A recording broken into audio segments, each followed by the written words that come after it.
महावीरा त्रिशूलानंदन महावीरा ध्यानमूलं गुरुर्मूर्तिः पूजामूलं गुरुपदम् मन्त्रमूलं गुरुर्वाक्यं मोक्षमूलं गुरुकृपा मोक्षमूलं गुरुकृपा। अनंतकारी पूज्य के चरण कमल में कोटि वंदन। अनंतकारी जनजन के आस्था केंद्र आचार्य सम्राट गुरुदेव पूज्य श्री अनंत ऋषि महाराज साहब के पावन स्मृति में शतशः अभिवादन। वर्तमान आचार्य डॉक्टर शिवमुनि जी महाराज साहब, युवाचार्य पूज्य महेंद्र ऋषि जी महाराज साहब, प्रवक्ता पूज्य श्री कुंदन ऋषि जी महाराज साहब के चरण कमल में कोटि वंदन। तपस्वी रत्न पूज्य किशन मुनि जी महाराज साहब, श्रुत स्थविरा प्रकट व्याख्याता बुद्धि मैया डॉक्टर पूज्य धर्मशिला जी महासती जी के पावन स्मृति में शतशः अभिवादन। उपस्थित धर्मप्रेमी भाइयों, करुणामूर्ति माताओं तथा बहनों, इस जीवात्मा को मोक्ष गति को प्राप्त करने के लिए 84 लाख जीवायोनि में भटकना पड़ता है। यदि मोक्ष प्राप्त करना है, 84 लाख जीवायोनि में नहीं भटकना है, तो उसके लिए आगम ग्रंथों में बहुत सारे उपाय बताए गए हैं। जैसे नरक गति में नहीं जाना है तो क्या करना चाहिए? नहीं जाना है सबको नरक गति में। कोई चाहता है नरक गति के दुख को झेलना, नहीं चाहता है तो करना क्या? क्या करना चाहिए जल्दी बताओ। महाआरंभ, महापरिग्रह, पंचेंद्रिय जीव की हिंसा और मध्य मांस का सेवन, ये 4 बातें जो नहीं करता है उसको नरक में नहीं जाना पड़ता है। आगम में सारे उपाय बता दिए गए। अब कहाँ जाना है तो क्या करना चाहिए? तो महाआरंभ, महापरिग्रह, इसके ऊपर मैंने बहुत डिटेल में आपको समझा दिया था। जो 15 कर्मदान है प्रतिक्रमण के अंदर, बड़ी इंगारक यानी अग्नि का आरंभ करना, वनत्व में जंगलों को तोड़ना, ये बड़े बड़े जो काम किए जाते हैं जिसमें जीवों की हिंसा ज्यादा होती है, उसे महाआरंभ कहते हैं। महापरिग्रह, जो बहुत पैसे वाले वो सब क्या नरक में चले जाएंगे?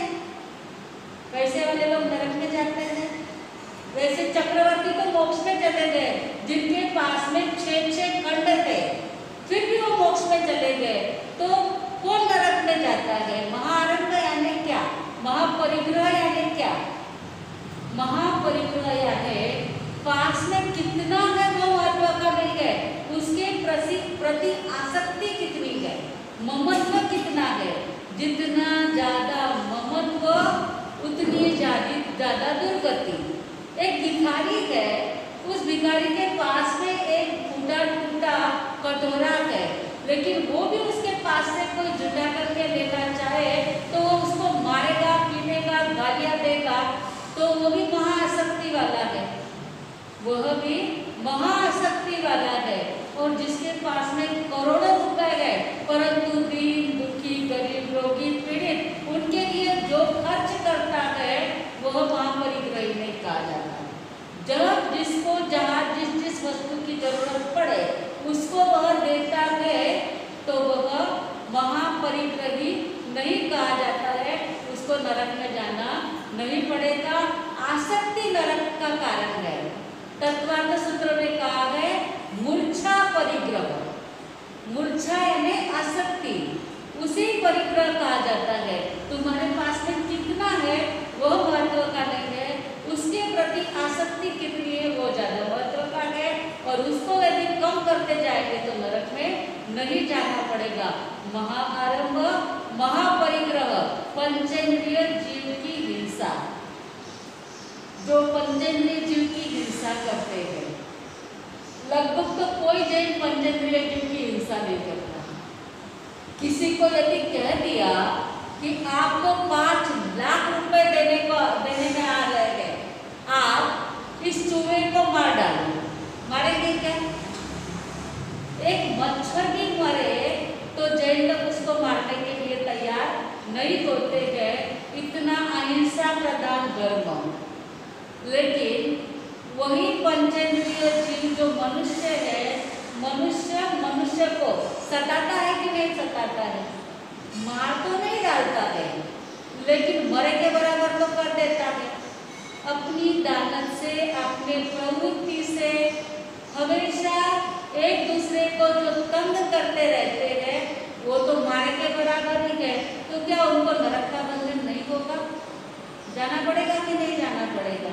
दूसरे को तकलीफ देते हैं, मनुष्य को यदि तकलीफ देता है तो नरक में जाना ही पड़ेगा।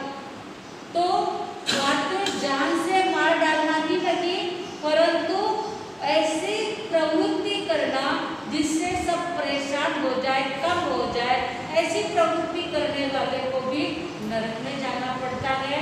तो पंचेंद्रिय जीव की हिंसा प्रत्यक्ष रूप से नहीं पर परोक्ष रूप से करे तो भी नरक में जाना पड़ेगा।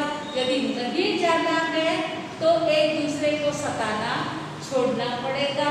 और चौथा है मद्य मांस का सेवन। मद्य यानी दारू और मांस यानी मांसाहार करना, नॉनवेज आदि खाना। कोई जैन नॉनवेज आदि खाते तो नहीं है, परंतु जहाँ पंचेंद्रिय जीव की हिंसा होती हो, कहाँ कत्ल खाने चलते हो, वहाँ पे अपना पैसा शेयर में भी नहीं लगाने का। जहाँ पर मछलियों की जालियाँ बनती हो या जीव जंतु की हिंसा होती हो, ऐसे जगह पर किसी भी प्रकार से पैसे का लेन देन भी नहीं करना, वह भी महापाप का कारण बन जाता है। जैसे हमारे 2 नंबर का भाई है, वो गरवारे में कहीं को भी उसको जॉब लग रहा था। 45 साल पूर्व की बात है, उसको गरवारे में जॉब लग रहा था, जॉब बहुत अच्छा था।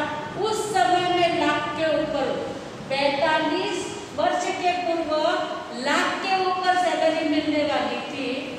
लेकिन उसने देखा यहाँ पर मछली पकड़ने की जाली बनाई जाए, नहीं चाहिए नौकरी, तुरंत घर पे आ गया वापस, मैं ऐसी नौकरी नहीं करूँगा जहाँ पे मछलियाँ, भले मछली डायरेक्ट नहीं पकड़ते गए, लेकिन वो जाली बनाने में भी पाप तो लगता ही है ना। बनाना नहीं पड़ेगा मुझे, खाली सिग्नेचर का ही काम करना है, दूसरा तो कुछ काम करना नहीं है। इतना बड़ा जॉब छोड़ करके वापस आ गए, नहीं चाहिए ऐसा जॉब मुझे। तो कहने का मतलब इतना ही है, कौन सा कार्य करने से दूर दूर तक भी हमें पंचेंद्रिय जीव की हिंसा का पाप लगता हो, तो ऐसे काम करना भी छोड़ देना चाहिए। ऐसे कार्यों को नहीं करेंगे तो पंचेंद्रिय जीव की हिंसा से बच जाएंगे। ये 4 कारण, नरक में नहीं जाना है तो 4 कारण से बचना चाहिए। अब तिर्यंच गति में नहीं जाना। तिर्यंच यानी क्या? बोलो पटकर। तिर्यंच गति यानी क्या? कौन से जीव? हाँ, जानवर। खाली लोगों को इतना ही पता है तिर्यंच यानी जानवर। फिर पृथ्वी का, आपका, देव का, वायु का किसमें आते हैं? सभी तिर्यंच पे आते हैं। पृथ्वी का यानी मट्टी, खनिज पदार्थ, जमीन में जो खनिज पदार्थ होते हैं, सोना, हीरा, ये सब पृथ्वी का है। जब जमीन में खान में रहते हैं तब तक ये एकेंद्रिय सचित जीव होते हैं। खान से निकलने के बाद उस पर जो प्रक्रिया की जाती है, उसके बाद में वो अचित हो जाते हैं। अब आप जो सोना पहनते हैं उसमें कोई जान नहीं है, वो अचित है, यानी सोने का कलेवर है, समझे? सोने का शव। कोई राक्षस को आपने देखा है जो मनुष्य के कलेवर को गले में बांध के घूमता है, और आप लोग क्या करते हो? सोने के, हीरे के कलेवर को गले में, नाक में, कान में,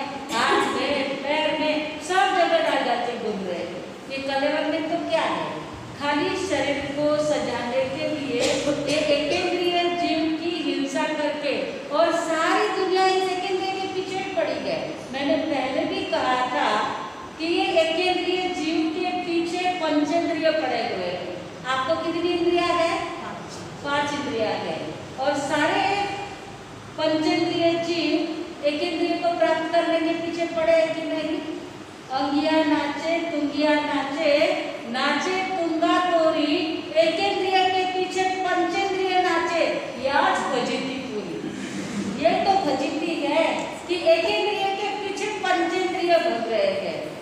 तो आज दुनिया में सोना, हीरा, पन्ना ये सब प्राप्त करने के लिए सारी दुनिया भागम भाग कर रही, लेकिन ये है क्या? तिर्यन से जीव है, एकेंद्रिय तिर्यन से जीव है। पृथ्वी का यानी ये खनिज पदार्थ, अब का यानी पानी, जो पानी नल का, कुएं का, बावड़ी का, तालाब का, जो भी पानी है वह सब पानी अब का है। तेव का यानी अग्नि, तेव का यानी जो अग्नि है, चूल्हे की, भट्टी की अग्नि, चकपक की अग्नि, ये सारी अग्नि उसमें तेव का आ जाता है। वायु का है, वायु का यानी हवा, वनस्पति का यानी जो सब्जियां आप लोग खाते हो, हम सभी खाते गए, जब तक सचिव है उसमें सब में एकेंद्रिय जीव है। वनस्पति की दो प्रकार की है, प्रत्येक और साधारण। एक शरीर में एक जीव रहता है वह प्रत्येक, और एक शरीर में अनंत जीव होते हैं वह साधारण। अनंत जीव किसमें है? जमीन कंद में कांदा, बटाटा, रताड़ा, गाजर, मूला, ये सब क्या है? जमीन कंद है। कितने चाव से खाते बताइए? प्रदूषण तक तो मान जीव को दबा के रखते हैं। जैसे कि हुआ संवत्सरी का पारना, मासा खाली संवत्सरी तक के फचकार देना, आगे के नहीं। टावर नहीं सुने, फिर सुनो नहीं, टावर को सुनाया तो सुन लेगा, लेकिन टावर के नाम के ऊपर सभी बड़ों को भी खाना होता है। अरे एक शरीर में अनंत जीव है, ऐसी चीज खाई ही नहीं जाती है। ऐसा जैन लोग इतना पंचेंद्रिय तो नहीं खाते हैं, पर एकेंद्रिय में भी अनंत काय जो होते हैं उनको बिल्कुल भी खाना नहीं चाहिए।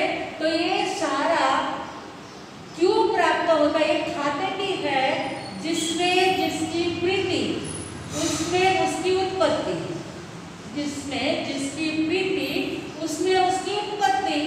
आप समझ लो, प्याज के भजे खाने बहुत अच्छे लगते हैं, कांदा वड़े, कांदा वड़ा, कांदा भजे, वो खाते हैं लोग, और वो कांदे के भजे खाते गए, खाते जाते गए और उसकी प्रशंसा करते जाते, कोई मस्त बने, कितने अच्छे लगते गए। जिसमें जिसकी प्रीति उसमें उसकी उत्पत्ति। हमारा जन्म भी प्याज में हो जाएगा। आप कहोगे कैसे होगा? अब प्याज तो सचिव चीज है, हम मरेंगे, हमारा आत्मा जाकर के प्याज बन जाएगा। फिर उस प्याज को, जैसे आपने उस प्याज का सुधारा, काटा ऐसा बोलना नहीं, सुधारा, वैसे अपने जीव को भी ऐसे सुधारा जाएगा कि नहीं जाएगा? तो फिर ऐसा काम करना चाहिए क्या? Living the list, killing the list, living the best. कम से कम हिंसा करो और अच्छे से अच्छा जीवन जीवो, तो हमारी गति सुधर जाएगी। तो एकेंद्रिय से लेकर पंचेंद्रिय तक, मक्खी, मच्छर, गाय, कुत्ता, बैल, ये सारे एकेंद्रिय से पंचेंद्रिय तक ये तिर्यंच गति के जीव होते गए। और तिर्यंच गति में जाना क्यों पड़ता है? तिर्यंच गति, जैसे मैंने नरक के 4 कारण बताए, तो तिर्यंच गति में जाने के 4 कारण कौन से हैं? हाँ बोलो, जोर में जोड़ो। माया, एक तो स्टार्ट करें बच्चे, गाड़ी में धक्को मारे बच्चे चालू से देगा। माया, गुण माया, फिर माया, गुण माया, झूठ बोलना और झूठा तोल माप करना। माया, गुण माया, झूठा बोलना और झूठा तोल माप करना। माया यानी कपट, माया यानी कपट। जो भी कपट करता है उसको एकेंद्रिय से पंचेंद्रिय तक के तिर्यंच गति में जाना पड़ता है। कुछ भी बनना पड़ेगा, पृथ्वी का, आपका, देव का, वायु का, वनस्पति का, बेंद्रिय में कभी लट, कभी कीड़ा, कभी मकोड़ा, कभी चींटी, कभी कुत्ता, कभी गाय, कभी बैल, कुछ भी बनना पड़ेगा। कारण क्या? छोटा सा माया। आप कहोगे माँ तो कितना सरल, माँ बिल्कुल कपट कराच नहीं। किसा सरल है, जलेबी जैसे सरल है, किसा सरल है, सगा गोल गोल जलेबी जैसा। मायावी कपटी व्यक्ति जो होता है उसे तिर्यंच गति में जाना पड़ता है, और कपट सरलता यदि जीवन में नहीं आई, कपट किया तो तिर्यंच गति में जाना पड़ेगा, इसलिए सरलता होनी चाहिए। इसीलिए मेरी भावना में कहा गया है कि रहे भावना ऐसी मेरी, सरल सत्य व्यवहार करूं, भले जहां तक इस जीवन में औरों का उपकार करूं। रहे भावना ऐसी मेरी, सरल सत्य व्यवहार करूं। जब तक मैं जिंदा रहूं, भवों भव तक मेरा व्यवहार कैसा होना चाहिए, सरल और सत्य। हमारा व्यवहार कैसा होना चाहिए, सरल होना चाहिए और सत्य होना चाहिए। अब सरलता जलेबी जैसी होगी तो जलेबी ऐसी गोल गोल गोल घुमाते घुमाते बीच में से वो गांठ पड़ जाती है, देखो पड़ेगा, पूरी एक सीधी जलेबी कभी हो रही, कटे में कटे थोड़ी सी गांठ पड़ जाएगी, और जब वो गांठ आती है ना तो उसमें रस ज्यादा बढ़ जाता है, मिठास ज्यादा पैदा हो जाती है। अब ऐसी मिठास है जो कच्ची रह गई तो बड़ी परेशानी, और पक भी गई तो भी परेशानी, ज्यादा मीठा खाए तो जिंदोरा हो जाता है। ऐसे ही जब जलेबी जैसी सरलता आती है, दिखने में तो गोल गोल गोल दिखते हैं और जिंदगी भी गोल गोल रहती है। जलेबी जैसे मीठे बहुत रहते हैं, जो लोग मायावी रहते हैं, कपटी रहते हैं, वो जलेबी जैसे ही मीठे रहते हैं। आपको बहुत बार अनुभव आया होगा, जिसके जीभ के ऊपर तो कहते हैं कि जीवाग्रे तिष्ठन्ति शर्करा, जीवाग्रे तिष्ठन्ति शर्करा, मधु तिष्ठन्ति जिह्वाग्रे, हृदयं तु हलाहलम्। मधु तिष्ठन्ति जिह्वाग्रे, हृदयं हलाहलम्। यानी जीभ के ऊपर तो मधु यानी शहद रहता है, और हृदय में क्या रहता है, हलाहल जहर भरा रहता है।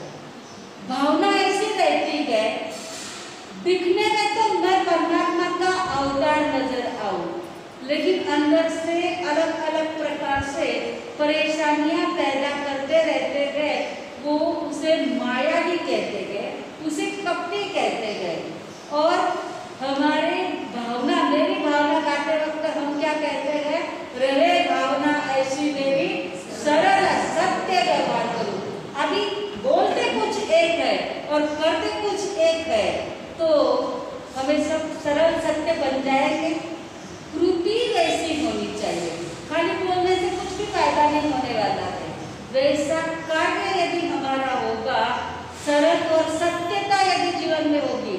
एक बार किसी के साथ में आपने झूठ व्यवहार कर लिया तो प्रतीति उड़ जाती है।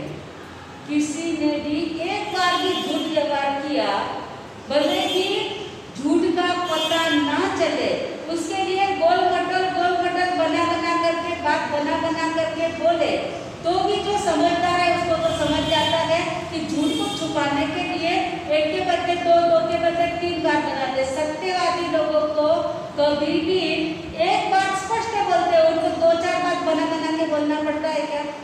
नहीं बोलना पड़ता है। लेकिन जब झूठ बोला जाता है तो इसो नहीं उसो, उसो नहीं उसो, ऐसा नहीं वैसा, तो वैसा वैसा करके बोलने लग जाए तो समझना अंदर में कुछ तो भी गड़बड़ है। लेकिन कभी अपना झूठ प्रतीत ना हो जाए लोगों को, और बिल्कुल सीधे साधे नजर आ जाए, इसके लिए जो कपट किया जाता है उसकी गति तिर्यंच गति होती है। अब कितनी कितनी छोटी छोटी बातें होती है, उसमें सरलता नहीं बताते हैं। घर में धन है, दौलत है, सब कुछ है, फिर भी लेती देती करते वक्त भी कपट करते हैं। एक आध किसी की बेटी गरीब के घर में गई, अंदाज लगा लो किसी की अच्छे घर की बेटी अच्छे घर में दी थी, कारणवश उस बेटी के घर का धन मारो कुछ चला गया, नहीं रहा उसके पास में धन। माँ बाप होते हुए भी जो पैसे वाली बेटी है उसके साथ में जो व्यवहार होता है, उसके पति के साथ में जो व्यवहार होता है, वही व्यवहार वो गरीब बेटी के साथ में करते हैं क्या? बेटी तो बेटी है, बेटी तो बेटी ही है, लेकिन गरीब बेटी है, गरीब उसका पति है, उसका व्यवहार और पैसे वाले के घर की बेटी का व्यवहार, दोनों का व्यवहार समान होता है? गरीब जवाई आ गए तो कहीं के बेसन भी बर्फी भी चल जाएगा, बेसन की चक्की भी चल जाएगी, और श्रीमंत जवाई जी आ गए तो काजू कतली, बादाम कतली, कलाकंद, ये सारा नजारा आप लोगों ने देखा होगा ना।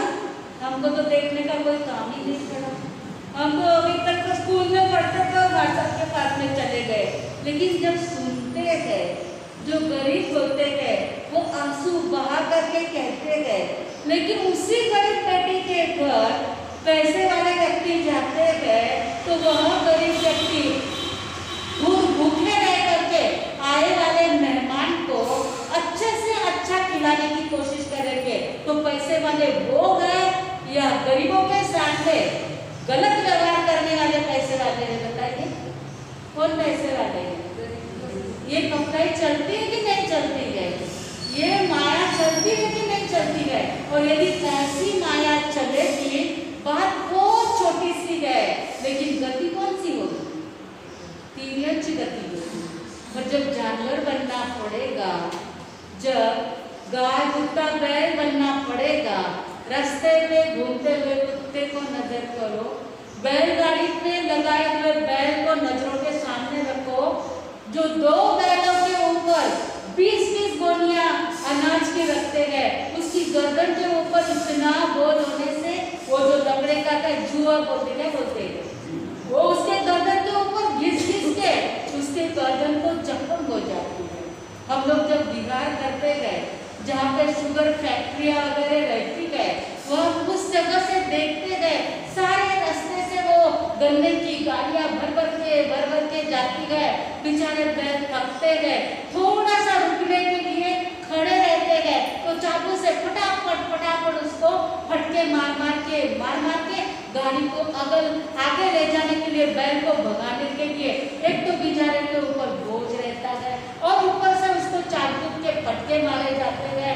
ऐसे समय में खाली अपने मन में ऐसा होता, बेचारा बैल को मार रहे हैं, लेकिन उस समय ऐसा विचार करो ना कि यदि मैंने माया की, यदि मैंने कपट किया, तो मेरी हालत क्या होगी? मुझे भी ऐसा बैल बनना पड़ेगा, मुझे भी कुत्ता बनना पड़ेगा। अरे आप थाने पे एंट्री करते हो या किसी के भी घर में एंट्री करते हो, तो जरा नजर लगा के नीचे देख करके चलते जाओ, जहाँ पर भी आंगन रहता है, सूखा रहता है, वह चींटियां दौड़ती रहती है और आंखें बंद करके भागते रहते हैं, चलते रहते हैं। नीचे देख करके चलने की तो सौगंध ही नहीं रही है, गिर न जाए इसके लिए देखते हैं, लेकिन जीव मर न जाए उसके लिए कोई देख करके नहीं चलते। फटाफट चप्पल बूट पहन के चले जाते हैं। नीचे देख के नहीं चलेंगे तो जैसे अपने पैर के नीचे चींटियां मर जाती है, कल कपट किया और ऐसी चींटी वगैरह बन गए तो हम भी किसी के पैर के नीचे मरने ही वाले हैं। ऐसी जिंदगी जीना है, ऐसा मरण किसी को अच्छा लगता है? जानवर किसी को बनना है? नहीं बनना है तो क्या करना होगा? सरल सत्य व्यवहार करो, सीधे बनो, सच्चे बनो। सीधे बन जाना है और सच्चे बन जाना है। यदि सीधे नहीं बने, गोल गोल घूमे और घुमाते रहे, गोल गोल खुद घूमते हैं और दूसरों को भी घुमाते रहते हैं। स्पष्टता, वाक्य में स्पष्टता होगी, कोई घुमाने फिराने की बात नहीं होगी, तो सरलता से आदमी कहा जाता है वो तो बाद में देखा जाएगा। परंतु जो भी दोष होते हैं, दोषों के भी प्रकार है, दोषों के भी प्रकार होते हैं, उसमें भी तीव्रता मंदता होती है। जैसे 4 प्रकार के कषाय बताए गए हैं। क्रोध मान माया लोभ। क्रोध मान माया लोभ यानी क्रोध किसी किसी को अनंतानुबंधी, अप्रत्याख्यानी, प्रत्याख्यानी और स्वजनन का होता है। तो किसी ने उस प्रकार उसके तीव्रता मंदता को देखते हुए उस क्रोध मान माया लोभ की कहो या ईर्ष्या राग द्वेष की कहो, किसी भी बात की कैटेगरी, उन दोषों की कैटेगरी जो सहज साध्य दोष हो।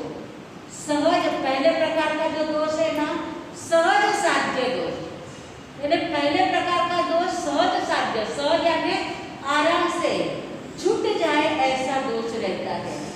जैसे किसी के मन में कोई विचार आया, जैसे हाथ के ऊपर मच्छर बैठा, मच्छर को उड़ाना कितना सहज है, खाली हाथ हिलाया मच्छर उड़ जाता है, वो कितना सहज साध्य है। नए कपड़े पहन करके आप घूमने के लिए गए, नए कपड़े पहने गए, जरा सी हवा का झोंका आया, धूल उड़ी, अब धूल उस कपड़े के ऊपर बैठे गए, आप क्या करोगे? खाली झटक दोगे, धूल निकल जाएगी। तो ये दोष ऐसे सहज साध्य होते हैं कि किसी के मन में, किसी के अंदर कोई दोष दिखा और उसको कहा अरे ये अच्छा नहीं है, अच्छा नहीं है, नहीं अभी आगे से मैं ध्यान रखूंगा। सहजता में छोड़ देते हैं उस दोष को। सहजता से जो छोड़ा जाता है वह सहज साध्य दोष होता है। बहुत सारे लोग ऐसे होते हैं, एक आध बार किसी से कुछ सुना, सहजता से छोड़ दिया, फटाक से उस वस्तु को छोड़ दिया, वो सहज साध्य यानी शास्त्रों की भाषा में स्वंजलन का दोष होता है। जैसे पानी के ऊपर लकीर मारी, कितनी देर रहेगी वो लकीर? पानी में लकीर मारी, क्षण भर में वो मिट जाएगी। ऐसा दोष क्षण भर दिखता है और फटाक से वो चला जाता है, तो वो स्वंजलन का रहता है। ऐसे लोग अच्छी गति को, सदगति को प्राप्त होते हैं। दोष तो सभी में है, यदि दोष नहीं रहते तो आप और हम यहाँ पर नहीं रहते, श्रीविंदर भगवान के चरणों में रहते, वितराग परमात्मा बन करके मोक्ष में चले जाते। दोष के पुतले बन करके आए, इसलिए तो इस पांचवे आने में हैं, परंतु हमारा दोष कैसा है? सहज साध्य है कि कैसा है? दूसरे प्रकार का जो दोष है स्मृति साध्य दोष। स्मृति सहज साध्य दोष को यानी किसी ने इशारा मात्र कर दिया तो भी झटक दिया, फ्रेश हो गए। लेकिन स्मृति दोष, जैसे बाहुबली जी साल भर तक खड़े रहे, ध्यान तपस्या करते रहे, न खाया न पिया न कुछ भोगा, कुछ भी नहीं, मात्र ध्यान करते रहे। लेकिन तब भी उनको ध्यान नहीं आया कि मैं साधु बना हूँ, मेरे में कपट माया का दोष है, मान का दोष है, मुझे ये मान अभिमान छोड़ना चाहिए, मन में नहीं आया। तब जाकर के उसको स्मृति दिलानी पड़ी। अरे बाहुबली जी, ब्राह्मी और सुंदरी उनको स्मृति दिलाने के लिए गए, आप किसके बेटे हो? आपके पिताजी तीर्थंकर, आपके भाई चक्रवर्ती, आप दीक्षा लेकर के एक साथ हो गया है और अभी अभिमान के हाथी के ऊपर खड़े हो, बस स्मृति आ गई, मैं कौन? मैं साधु बना हूँ। और केवल छोटे भाइयों के सामने झुकना नहीं, इतना सा अभिमान किया, जैसे ही कदम उठाया और स्मृति साध्य दोष, जैसे स्मृति हो गई कि मैं साधु हूँ, तो तुरंत अपने दोषों को दूर करने के लिए कदम उठाया, केवल ज्ञान, केवल दर्शन को प्राप्त हो गए। वो है हमारा पहला संजनन का और दूसरा अप्रत्याख्यानी वर्णी, यानी संजनन से थोड़ा ज्यादा इनका साल भर टीका, साल भर तक उनका अहंकार टीका, लेकिन जैसे ही स्मृति दिला दी तो फ्रेश हो गए, केवल ज्ञान, केवल दर्शन को प्राप्त हो गए। तीसरे प्रकार का जो दोष है अल्प कष्ट साध्य दोष। अल्प, थोड़ा सा कष्ट सहन करना पड़ता है तब तो जाकर के शुद्ध होते जरूर है, परंतु अल्प कष्ट साध्य, जिसे हम रोज की भाषा में कहते हैं हड़ू कर्मी,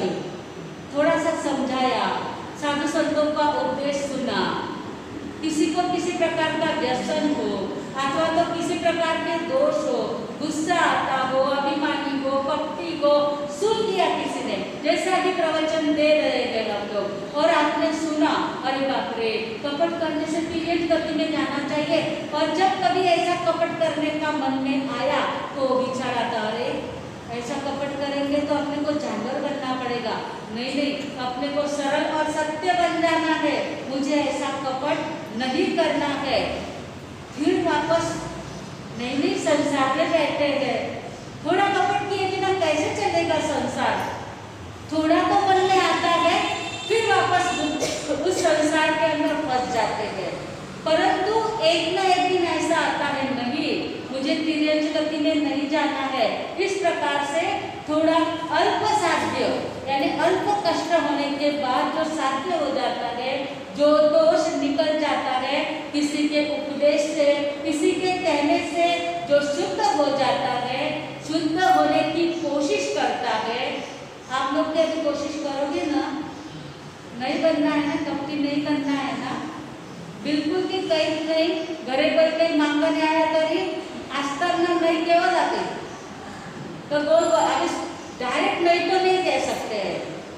घर में जो वस्तु है और कोई मांगने के लिए आए तो डायरेक्ट नहीं कहे तो फिर बोल अगर भाई कट्ठे रखो कोई ध्यान नहीं देखाला पचे ढूंढने दे वाला, ये सारा कपट की चालबाजी रहती है।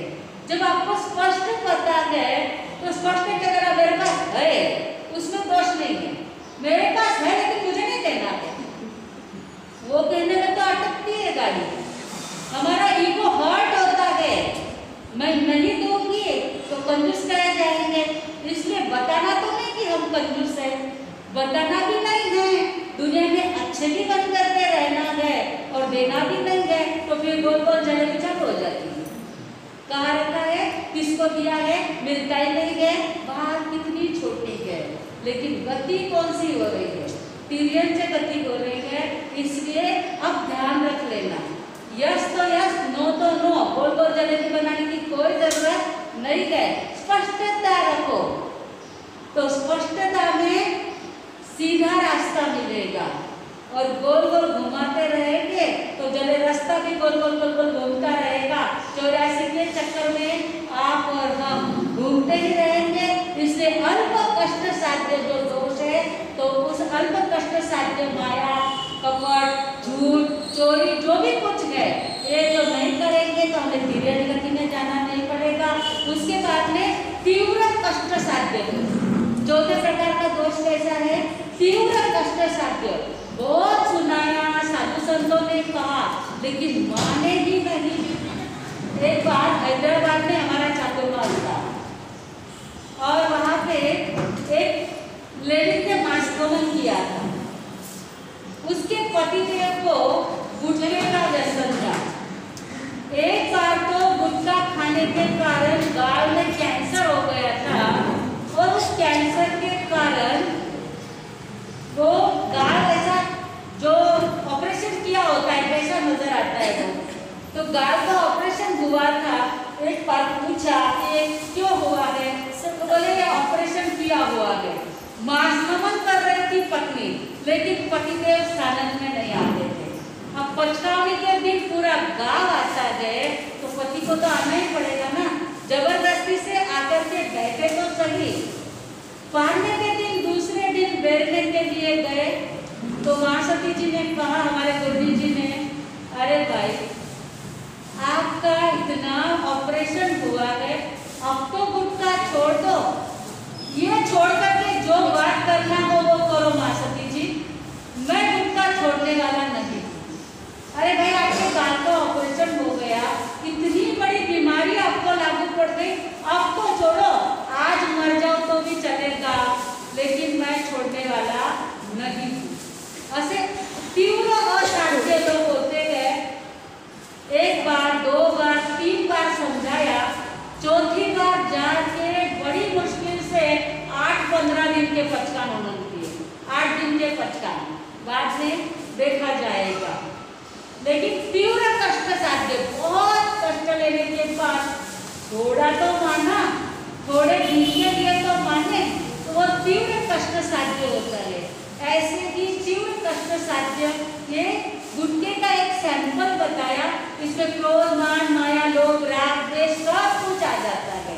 ये हर दुर्गुण के लिए, सब दोषों के लिए ये प्रकार, दोष के प्रकार लागू पड़ते हैं। तो जो तीव्र कष्ट साध्य है ऐसे लोगों को थोड़ा बहुत नहीं लेकिन बहुत बहुत बहुत कहने के बाद थोड़े बहुत सुधरते हैं।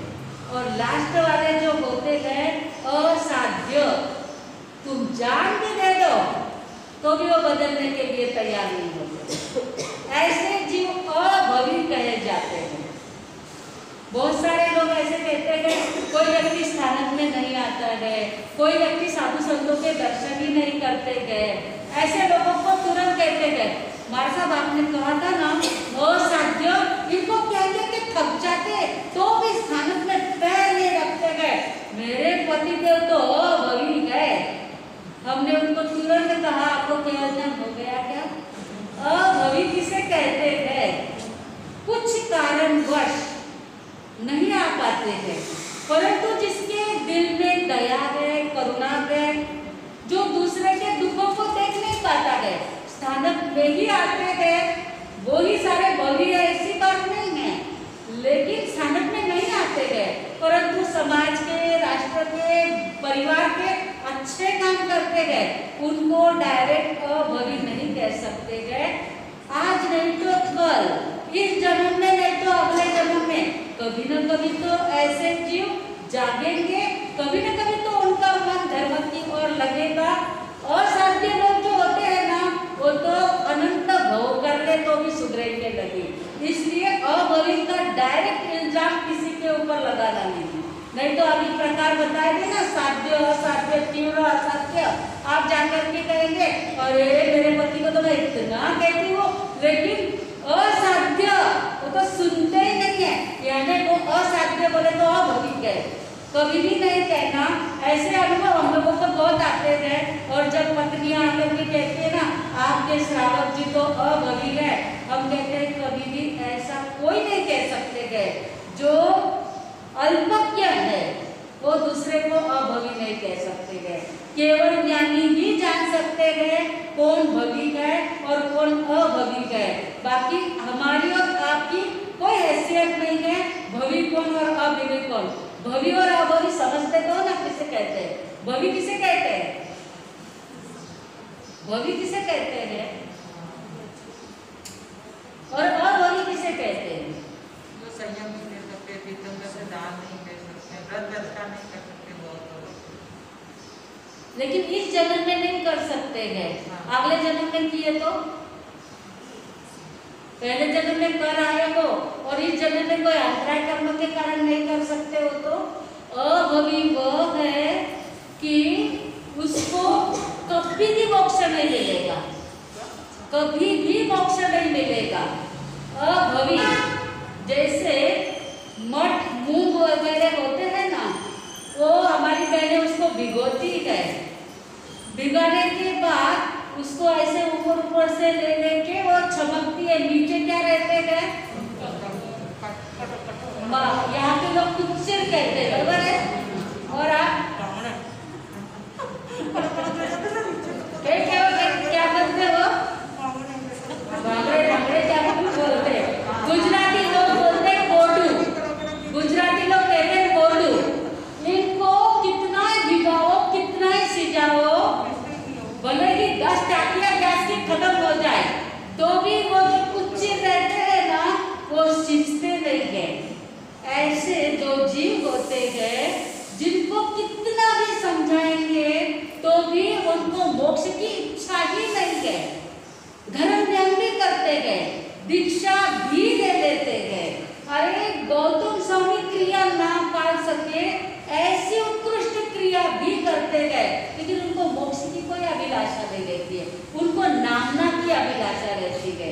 नामना की कामना सबसे खतरनाक, जिसको मेरा नाम होना चाहिए ऐसी जिसकी तमन्ना होती है, उसके लिए खाली नाम होकर के काम हो जाता है, उनको मोक्ष प्राप्त नहीं हो सकता है। ऐसे अभवी लोग नवग्रह तक जा सकते हैं, यानी देवलोक के 9वें ग्रह तक भी जा सकते हैं, लेकिन उसके आगे उनको नो एंट्री। मोक्ष नहीं प्राप्त कर सकते हैं। खाली सुखी बनने के लिए त्याग करते, तपस्या करते, संयम लेते, सब कुछ कर सकते हैं, लेकिन उनको मोक्ष प्राप्त नहीं हो सकता है। परंतु अभवी को जानने की बात हमारी है ही नहीं। हम किसी को अभवी कह ही नहीं पाते। जिसके दिल में दया है, अनुकंपा है, ऐसे लोग अभवी नहीं हो सकते हैं। हाँ, दिखावे के लिए दया अनुकंपा है तो अभवी हो सकते हैं। दिखाने के लिए ऐसा पूछ पूछ के भी चलेंगे और इतना अच्छा कहेंगे कि हम उसको जान ही नहीं पाएंगे, पर अंदर के भाव कैसे है वह जानना होगा। तो जो जीव दुनिया में बिल्कुल सरल है, सत्य है, जिनके दिल में छोटा सा भी कपट नहीं है, ऐसे व्यक्ति जिनका नंबर किसमें लगता है? मेरी भावना में लगता है। और मेरी भावना यानी मैं यानी हर एक व्यक्ति का मैं यानी हर एक व्यक्ति क्या भावना मानी चाहिए? रहे भावना ऐसी मेरी सरल सत्य व्यवहार करूं, बने जहां तक इस जीवन में औरों का उपकार करूं। रहे भावना ऐसी मेरी सरल सत्य व्यवहार करूं। रात और दिन यही चिंतन होना चाहिए, मुझे मोक्ष में जाना है। सरलता से, सच्चाई से व्यवहार करेंगे। अब इसके आगे माया एक प्रकार की मैंने खाली बताई है, फिर वो गूढ़ माया, झूठा तोलना, झूठा बोलना, ये सारा हमें कहाँ लेके जाता है वह भाव अवसर होगा तो देखा जाएगा। आज हमारे आनंद दरबार में काउंसिल का महिला मंडल आया हुआ है, जो हमारे सिद्धिशिला जी माँ सती जी के ससुराल पक्ष के लोग। वैसे दीक्षा लेने के बाद पियर किया और ससुराल किया,